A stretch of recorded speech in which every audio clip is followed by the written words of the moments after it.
Hello everybody and welcome back to a new video. So if you have watched my last vlog or you keep up to date with me on socials or anything like that, then you'll know that it was recently my birthday. I turned 24 and whilst I was not overly excited about that, I was very excited about the fact that birthday in my world equals new books. And I did indeed get a lot of newbies to show you. I am also including some books that I got from Christmas too, just because Christmas and my birthday are so close together. And I haven't gave you a haul of the books that I got for Christmas, so I thought I would just conjoin them all together and show you the books that I got, because there is a lot. I'm officially on a book buying ban now because the books that I already have on my physical TBR, and now with all these, I do not need to be buying any more books for myself in the foreseeable future. So I am on a book ban, and if anybody sees me with a book in my hands, you need to shout at me. Like, I can't even possibly pick up all of the books I've got. I'm gonna try, but I won't be able to do it. All of these. So I'm gonna start off with the books I got from my parents. So I got two from them. I got The Roughest Draft by Austin Sigmund Rocker. Really hope that I'm pronouncing that right. And also Emily Wibberley. I feel like this has been on my TBR for literally the longest time. Like last year, maybe even the one before that. It says it is great for fans of Emily Henry, who I love, and it just gives the perfect summer romance vibes. 3 years ago, Katrina Freeland and Nathan Van Heusen were the brightest literary stars on the horizon, their co-written book topping bestsellers lists. But on the heels of their greatest success, they ended their partnership on bad terms, for reasons neither would divulge to the public. They haven't spoken since and never plan to, except they have one final book due on contract. Facing crossroads in their personal and professional lives, they're forced to reunite. The last thing they ever thought they'd do again is hole up in the tiny Florida town where they wrote their previous book, trying to finish a new manuscript quickly and painlessly. Working through the reasons they've hated each other for the past 3 years isn't easy, especially not while writing a romance novel. While passion and prose push them closer together in the Florida heat, Katrina and Nathan will learn that relationships, like writing, sometimes take a few rough drafts before they get it right. So it sounds like a second chance romance, but something has gone wrong and now they hate each other.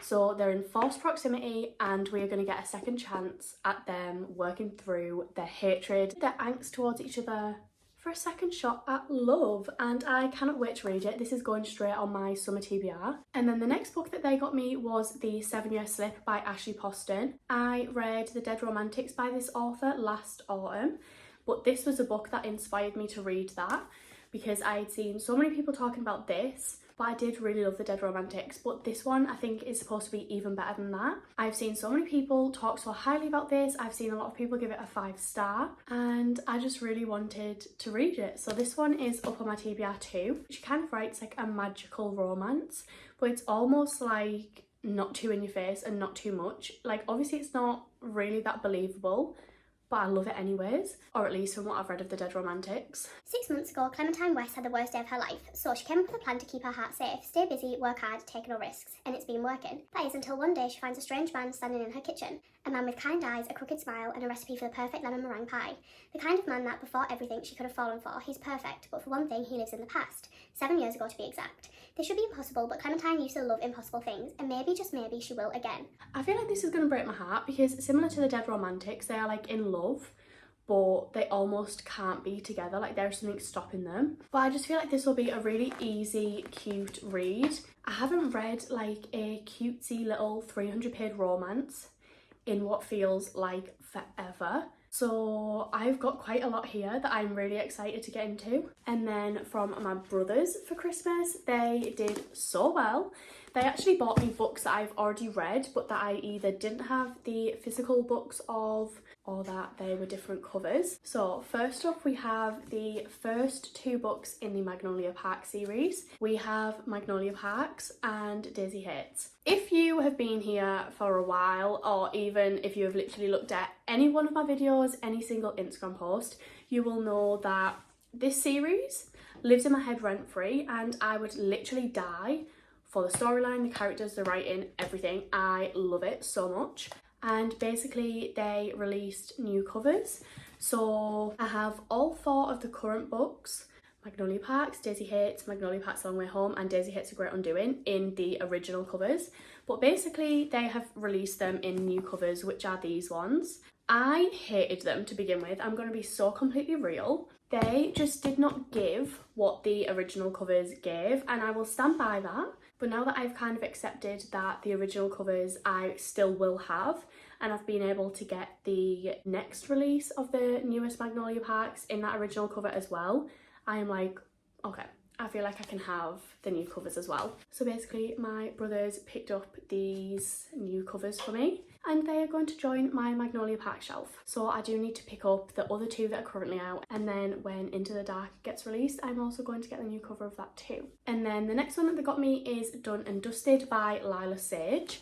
So I read this last summer on Kindle Unlimited and I absolutely loved it. This was what kickstarted my cowboy romance obsession, and as soon as I had finished that book, I was like, I need my hands on the physical copy. Even when I was reading the book and I seen the physical copy of this, like the cover, I was like, I need that in my possession immediately. I'm sorry, look at the cover. That is stunning. That is literally one of the prettiest book covers I've ever seen in my life. I literally love it so much. So they did really well. They did have a little bit of guidance, but still I would like to say they picked great books. Then a few other little random ones from some different people. So I got Love Theoretically by Ali Hazelwood from my nail lady, which was so cute of her. She also gave me this really cute bookmark in there too. But I've actually never read an Ali Hazelwood book. I did pick up Check and May a few months ago, but I just haven't read that yet. Like I said, I really have not been reading a lot of like cutesy short romances, and I really need to, because now I've got a whole lot to choose from. The many lives of theoretical physicist Elsie Hanaway have finally caught up with her. By day, she's an adjunct professor, toiling away at grading labs and teaching thermodynamics in the hopes of landing tenure. By other day, Elsie makes up for her non-existent paycheck by offering her services as a fake girlfriend, tapping into her expertly honed people-pleasing skills to embody whichever version of herself the client needs. Honestly, it's a pretty sweet gig, until her carefully constructed Elsieverse comes crashing down, because Jack Smith, the annoyingly attractive and arrogant older brother of her favourite client, turns out to be the cold-hearted experimental physicist who ruined her mentor's career and undermined the reputation of theorists everywhere. And he's the same Jack Smith who rules over the physics department at MIT, standing right between Elsie and her dream job. Elsie is prepared for an all-out war of scholarly sabotage, but those long penetrating looks, not having to be anything other than her true self when she's with him, will fall into an experimentalist orbit, finally attempt to put her most guided theories on love into practice. Like I said, I've never read any of her books, but I know they all centre around like women in STEM, and I feel like people have really good things to say about them all of the time, so I'm really excited to get to this one. Then I actually got gifted by the lovely Natalie Lawyer here on YouTube and Instagram To Kill a Kingdom. This was on my Amazon wishlist and she kindly sent it to me. I honestly don't know much about this. I feel like I've seen it really hyped up on TikTok and BookTok and everything like that. It is a fantasy novel, and as you will all know, I am well in my fantasy era. Like, I am loving a romantasy. I think it's maybe YA2, which means it will be such an easy read. I have a hat for every year I've been alive. There are 17 hidden in the sand in my bedroom. Every so often, I claw through the shingle just to check they're still there, buried deep and bloody. Princess Lyra is Siren royalty and revered across the sea until she is cursed into humanity by the ruthless Sea Queen. Now Lyra must deliver the heart of an infamous siren killer or remain a human forever. Prince Elian is heir to a powerful kingdom and captain to a ruthless crew of siren hunters. When he rescues a drowning woman, she promises to help him destroy siren kind for good, but he has no way of knowing whether he can trust her. Okay, so it's like fantasy but set in the sea type thing. Sirens, cursed sea queens, all things like that. And then my boss at work actually bought me Christina Lauren's The True Love Experiment. I have actually only read a few Christina Lauren books, but Love and Other Words was one of my all-time favourite romances for like the longest time. Felicity Fizzy Chen is lost. She has an incredible career as a beloved romance novelist with numerous bestsellers to her name, but when she's asked to give a commencement address, it hits her. She hasn't been practising what she's preached. She hasn't been in love. In lust, sure, but that swoon-worthy can't stop thinking about him all-encompassing feeling, nope. And suddenly the optimism she's encouraged in her readers starts to feel like a lie. Connor Prince, documentary filmmaker and single father, loves that his work allows him to live near his daughter. Then his profit-minded boss orders him to create a reality TV show, putting it all in jeopardy. Desperate to find his romantic lead, a chance running with an exasperated Fizzy offers Connor the perfect solution. What if he could show the queen of romance herself falling head over heels? But when production on the True Love Experiment begins, Connor wonders if that perfect match will be in the cue cards for him too. Okay, so I have actually heard about this one. So they basically film a reality TV show where she is supposed to find like, well, her true love, but he ends up falling in love with her too. Okay guys, and then One of my most anticipated reads, one of the series that everybody tells me to start all of the time, is the Throne of Glass series. So my boyfriend bought me this for Christmas and I was literally so excited when I opened this because I'd been saying to him, if I only get one thing for Christmas, it needs to be this, because I just really want to read it. I love Sarah J Maas's writing. I really want to read the Crescent City books, but people say you should read the Throne of Glass series before you move into the Crescent City books. The ahhhh series is literally one of my favourite series of all time. So this has been on my radar for the longest time. I actually, in all honesty, have no idea what it's about because I avoid spoilers like the plague. I do not want to know anything about this series really before I go into it. Same with Crescent City. I'm really trying my hardest to avoid spoilers, avoid the plot. Like, I want to go in fully blind. So I was going to read you what this series is about, but I actually don't want to. Obviously it is a big old chunky series. There is 10 books, I think. Okay, no, there's 8. So there is 8 books. I'm presuming that this is the full series. I know that there are different ways to read this series, honestly, all of which confuse me. I have no idea which order I will read them in yet. I know there's like a romantic order, a something else order. You can do like a tandem read. I have no idea. Like, it overwhelms me, to be honest, which is why I haven't bought this series as of yet. But now that I have it in my possession, I feel like I need to start it soon, but I don't know which order to start in. So please let me know if you have read this series, which order you would recommend, which one will be the least confusing, because I know people love the tandem read, but honestly, I think that is too much for my little tiny 24-year-old teenage girl brain to handle. But regardless, I'm literally so excited to get to this series. Cannot wait. Okay, and then also off my boyfriend, he made me like this little bookshelf, which is literally the cutest ever. So he obviously put the books in there that he was getting me for Christmas as well. He pulled through, I'm not gonna lie, he really did well this Christmas. Like, he blew it out of the park. But these were the books that he got me alongside the Throne of Glass series. So first up we have On Earth We Are Briefly Gorgeous. For some reason, I thought this was so much longer. It's like 230 pages. I thought this was way longer. Like, I thought this was quite an intimidating read for some reason. I have heard really good things about this. I have absolutely no idea what this is about, but I think people cry at this, which means I will most definitely cry. I cry at literally everything all of the time. And anything that is a little bit like nostalgic or about loss or anything like that will make me sob immediately. This is a letter from a son to a mother who cannot read. Written when the speaker, Little Dog, is in his late 20s, the letter unearths a family history that began before he was born. It tells of Vietnam, of the lasting impact of war, and of his family's struggle to forge a new future. And it serves as a doorway into parts of Little Dog's life his mother has never known. Episodes of bewilderment, fear and passion, all the while moving closer to an unforgettable revelation. I feel like that has still not really given much away about what it's about, but I'm excited to get to this one. I feel like it won't take me that long to read because, like I said, it is only a short book, which maybe is for the best if it's going to make me sad. Actually, I think a lot of the books that he got me are pretty sad and are probably going to get me in my feelings and make me feel some type of way, so that's great. Because the next book that he got me was The Way I Used to Be by Amber Smith. I think this one is about a girl that suffers like an assault. I'll definitely read the trigger warnings, and I think it's kind of about her trying to get over that as best she can and move on from that and dealing with that sort of trauma and healing from that. So I feel like this one will definitely be hard to read. All Eden wants is to rewind the clock, to live that day again. She would do everything differently, not laugh at his jokes or ignore the way he was looking at her that night, and she would definitely lock her bedroom door.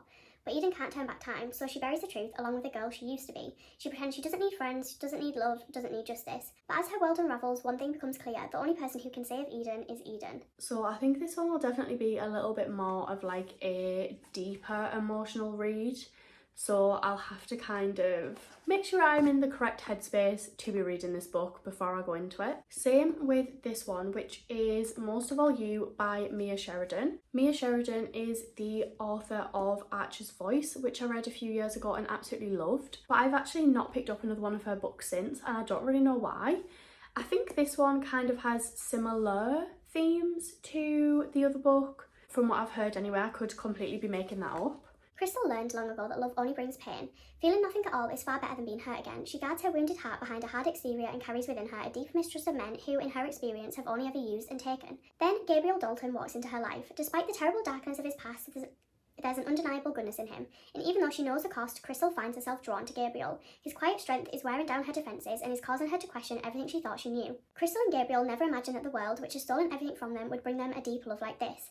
Except fate will only take them so far, and now the choice is theirs. Harden their hearts once again, or find the courage to claim a love that could redeem them both. I quite like an emotional romance where like there's more at stake than just them two being together. I feel like that is kind of what I need because I've been reading so much romantasy and where the stakes are so much higher and everything like that, that a romance doesn't grip me in the same way that they used to. I'm going to be back in my romance girl era. Then the next one I got is 1,000 Boy Kisses, and again I have heard that this one is so sad.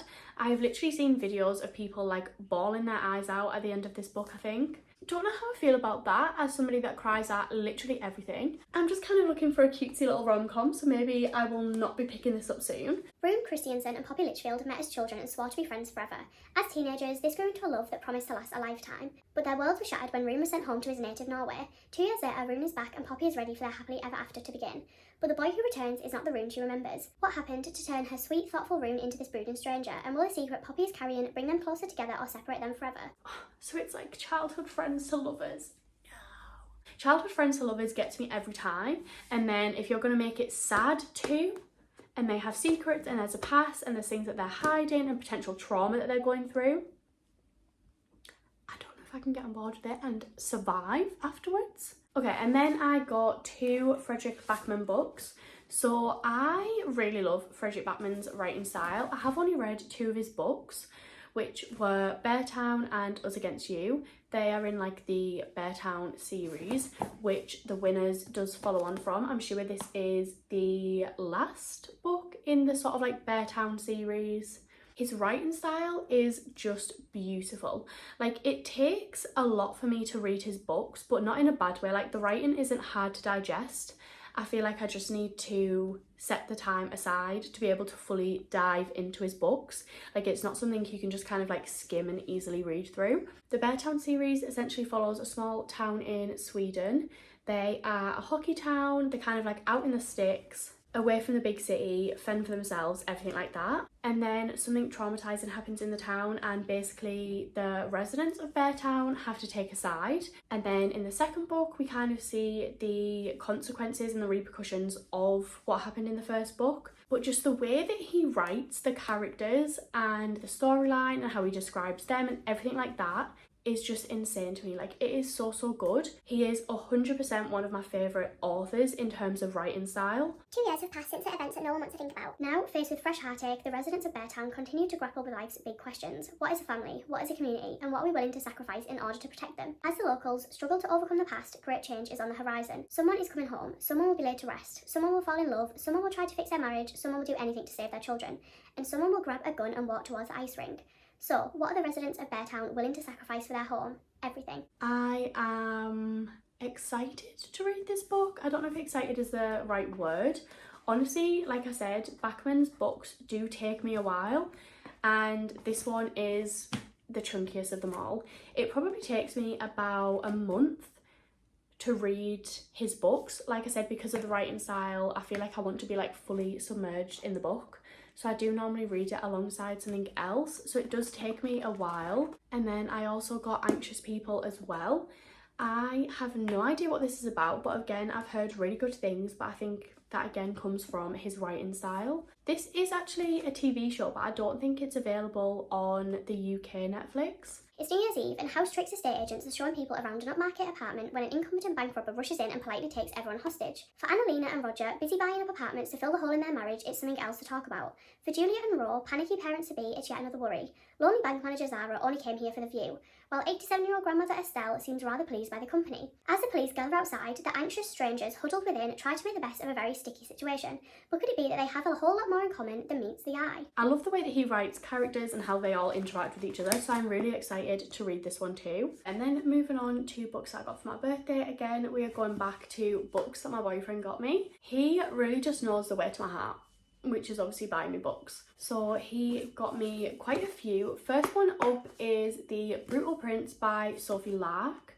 This is a series. I'm pretty sure it is like a mob kind of romance, it's like a mafia romance, maybe not mob, I don't know if that's the correct word. I'm pretty sure that they are like rival mafia families, and maybe they are like a marriage of convenience, like an arranged marriage type thing, I don't know. The Griffins and the Gallows have been battling for control of Chicago's underworld for generations. The rivalry has always been flammable, but it reignites with a fury when Ada, the youngest and wildest Gallow sibling, crashes a party at the Griffin mansion and accidentally sets fire to a library. To stave off an all-out war, her father quickly arranges a marriage between her and Callum Griffin, eldest son and heir to the Irish Mafia. Cold, ambitious and brutal, Callum is determined to tame his headstrong new bride, but Ada is more than capable of giving as good as she gets, starting with poisoning Callum on their wedding night. The problem is, murdering him would be a lot easier if he didn't look so good while she was trying to do it. She's got a lockbox around her heart, he's got something to prove. In their struggle for dominance, who will go up in flames first? I've heard really good things about this series and about her writing style, and I'm excited to read it. Then he also got me The Bodyguard by Catherine Center. Again, I've heard really good things about this. I think it's like a cutesy little rom-com.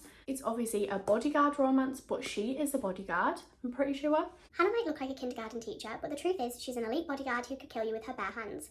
Jack's an impossibly handsome, world-famous actor who has everything, including a corgi breeding stalker. When Jack's mum gets sick, he heads home to his family's Texas ranch to help out. Only one catch, he doesn't want his family to know about his stalker or the bodyguard thing. So Hannah, against her better judgment, finds herself pretending to be Jack's girlfriend as a cover. Protecting Jack should be easy, but protecting her own heart, that's the hardest thing she's ever done.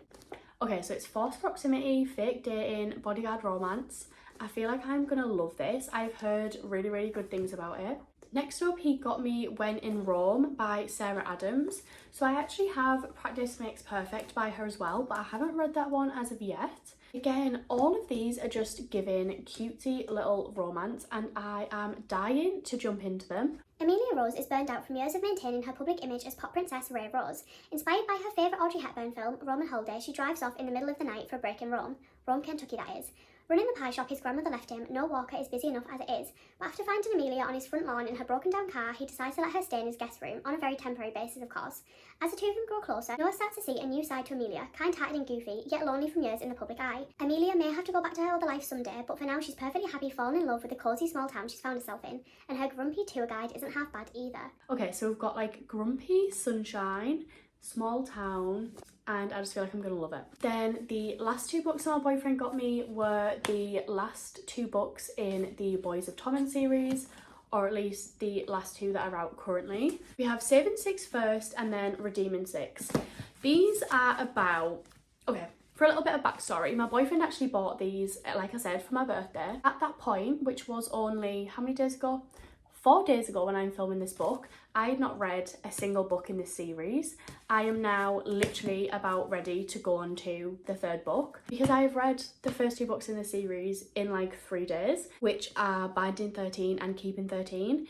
So basically this series is like a interlinking series where you get like the different couples. So the first two books are about Johnny and Shannon, and then these two books are about Joy and Aoife.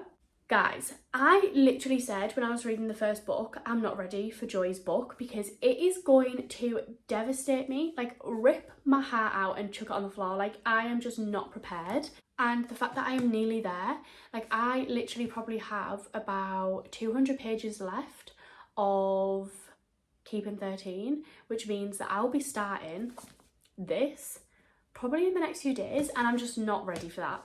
So we are getting Joy and Aoife's story in this book. If you don't know the Boys of Tommen series, like I said, it kind of is like an interlinking series with different couples, but it follows Johnny and Shannon in the first book.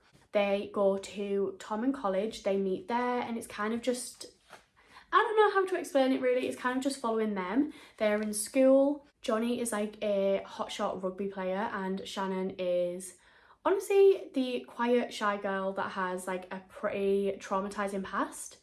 I didn't know any of that going into it. Like I didn't know what the past and backstory and everything like that was. I thought it was just like a cutesy little romance. And I was literally like, what romance book needs to be nearly 800 pages? I read the first two books, like I said, in literally nearly 3 days. Like I have absolutely devoured them, and it does not feel like I've read nearly like what 1,500 pages. insane. But the whole series in general is like breaking my heart, and I just know that I am absolutely nowhere near prepared for these books, because even the snippets that we get of Joey in Shannon and Johnny's books makes me cry. So you think I'm going to be able to handle reading 2 whole books about him? Spoiler alert, I'm not. Like, I will be dead after these. So I absolutely can't wait to get into them. I'm not going to read the backs of them because I actually don't want to spoil it for myself or for you guys. So we're just going to put these over here. Okay, so we are on to the last 4 books. These are actually some book mail that I got from some of my book besties, which is so cute and so fun and so nice of them. First up, we have the Love Hypothesis. I've kept all of the little notes so I can tell you who they're from. So I got this one from _read with Soph. Thank you so much, Soph. I'm so excited to read it. Like I said, I haven't read an Ali Hazelwood book as of yet, but I now have 3 on my TBR that I cannot wait to get through. Then I got The Simple Wild from Maisie Between Pages, which again, so cute. Thank you so much, Maisie, for sending this to me. I cannot wait to read this. This again has been on my TBR for a long time. I think it is like a small town romance. And this cover is also so pretty. Then I got 2 thrillers because I've been in my thriller era recently. So I got Survive the Night from Read by Sophie. Soph is one of my favourites ever, and so lucky to have received this from her. And then last one I got from another fave is Then She Was Gone, and I got this from Consistently Reads. Again, I love Matty literally so much, and forever thankful for him sending me this book because I've heard him say such good things about this. I really enjoy Lisa Jewell's writing style, and I feel like this is one of her most hyped up books. So I'm really excited to get to this one. So guys, that is the end of this haul. There was so much more books than I actually originally realised in this, and I don't know where I'm going to put them all because I currently have no space in my room as it is without adding however many books is here to the list. But I hope you enjoyed seeing the new books that I've got. As always, if you want to stay more up to date on what I'm reading, reviews, everything like that, then follow my book Instagram, which is readwith.georgia. But thank you so much for watching. I hope you enjoyed, and hopefully I'll see you in the next one. Bye guys.